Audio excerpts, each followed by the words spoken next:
Donc l'article 83, alinéa les affaires, alinéa 2. Après la lecture du rapport, un député par groupe parlementaire, un député non inscrit peuvent proposer une question préalable tendant à décider qu'il n'y a pas lieu à délibérer. Allez-y. Merci beaucoup, Monsieur le Président. Monsieur le ministre de l'Intérieur, vous êtes envoyé pour sauver la soldate. Monsieur le Président, moi je pose cette question préalable pour dire pour moi qu'il n'y a pas lieu de délibérer et je vais m'expliquer. Monsieur le Président, pour moi ce projet de loi porte 3 graves tromperies. La première grosse tromperie concerne la criminalisation promise par le PASTEF une fois au pouvoir.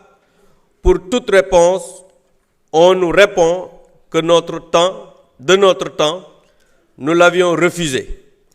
Mais parce que tel n'a jamais été notre engagement, contrairement à vous, qui aviez dit aux Sénégalais que l'homosexualité sera criminalisée. D'ailleurs, votre guide des illusions l'avait annoncé. Ne pas tenir cet engagement, c'est se renier, comme du reste, la promesse que vous aviez faite d'abroger la loi d'amnistie. Vous vous êtes rabattu sur une interprétation qui avait été rejetée par le Conseil constitutionnel. La deuxième grosse tromperie porte sur le fait de dire aux Sénégalais que la peine de 10 ans peut être prononcée comme en matière criminelle. C'est archi faux. Les 10 ans sont le maximum de la peine en matière délictuelle. Il est rare que le juge aille au-delà de ce plafond pour un délit. En matière criminelle, c'est une peine courante. Sans compter que la solennité des chambres criminelles, cour d'assises, rend le procès plus grave, plus solennel et les peines prononcées plus fortes. Vous le savez mieux que nous tous, Monsieur le ministre. Troisième grosse tromperie est que sous prétexte de punir la délation, on protège ici dans ce projet de loi les homosexuels. On se met à punir celui qui l'a dénoncé comme pour faire peur à l'opinion et rendre ainsi difficile la dénonciation du délit. La conclusion est que sous prétexte de cette nouveauté de la loi, on a rendu l'homosexualité permissif au Sénégal. C'est exactement ça l'agenda LGBT. S'il y a un gouvernement, Monsieur le ministre, qui a aujourd'hui l'agenda LGBT en poche, c'est votre gouvernement. Parce que vous-même, au lieu, vous pouviez peut-être dire qu'on va alourdir. Oui, là, on allait comprendre. Mais vous protégez aujourd'hui les homosexuels. Vous allez nous dire, oui, on a amené le projet de loi 2 fois ici, mais vous l'avez rejeté parce que ça n'a jamais été notre engagement de criminaliser. Alors que vous, votre Premier ministre, avez pris l'engagement de criminaliser.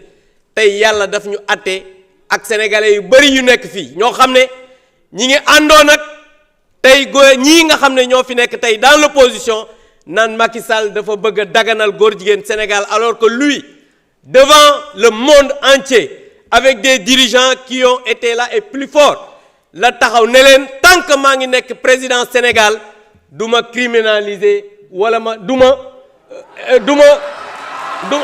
écoutez tant que maa ngi nekk non ce que je dis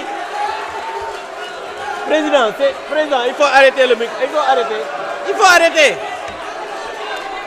président il faut arrêter le truc voilà tant que maa ngi nekk président Sénégal du ma daganal li may wax ay li may wax c'est bon s'il vous plaît voilà s'il vous plaît c'est chers collègues yéen xam ngeen ne seen 130 yi ngeen nekk mun leen ma perturber dama bëgg ngeen dal dama ne li may wax même bu fekkee da ngeen di crier les vidéos sont là tant que maa ngi nekk président Sénégal du ma légaliser li nga xamante ni mooy góor jigéen Sénégal, c'est ce qu'il avait dit.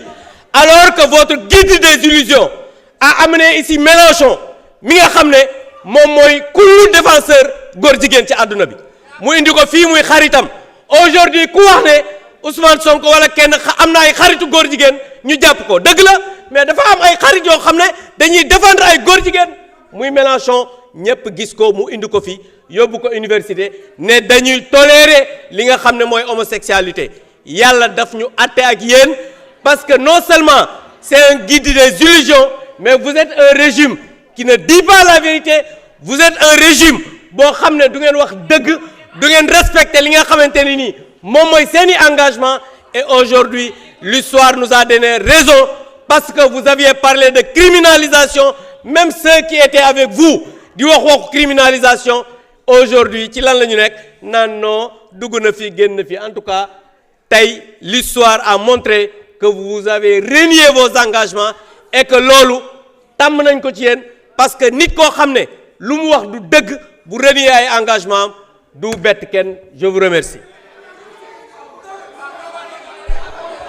jërëjëf.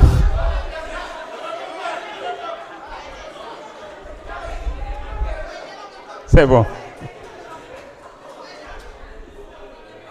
dama bëggoon s'il vous plaît chers collègues ñu yeggale liggéey bi am na solo lool. dama bëggoon rappeler rek alinéa 3 article 83 ils peuvent motiver verbalement leur demande sur laquelle ne peuvent intervenir que le président et le rapporteur de la commission saisie au fond, le représentant du président de la République ou l'auteur de la proposition de loi.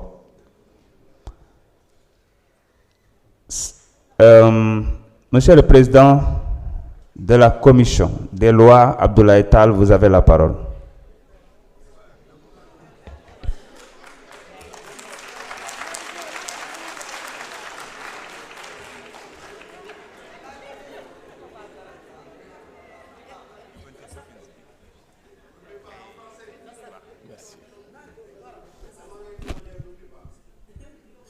Je vous remercie, Monsieur le Président. Monsieur le ministre de l'Intérieur, Madame et Monsieur les collaborateurs du ministre de la Justice, chers collègues, chers collaborateurs des services législatifs et de l'Assemblée nationale. Assalamu alaikum wa rahmatullah. Monsieur le Président, je viens de me rendre compte qu'il ne suffit pas de faire 4 mandats pour ne pas demeurer une honte parlementaire.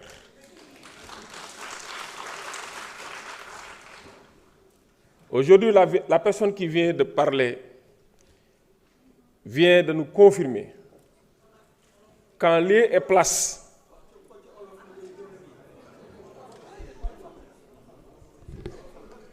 ma ni ki fi wax léegi wane nañu ne en lieu et place au lieu mu indi ay argument tekk ci xam-xam surtout ci teggin mais amu ko en réalité il n'a que l'insulte à la bouche saaga xotti worma waaye dama koy tontu li tax ma koy tontu mooy d'abord courage bi gouvernement bi am sànq wax na ba mel ni ku rëccalewul yàlla du nit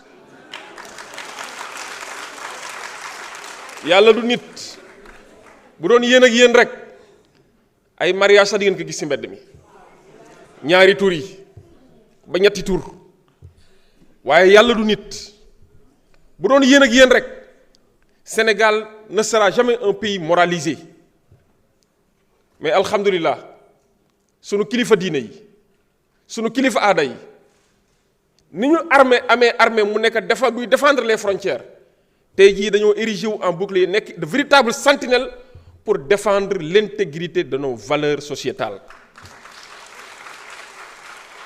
may rendre hommage waa ànd sàmm jikko yi ak organisation yi nga xamante ni ñoo àndoon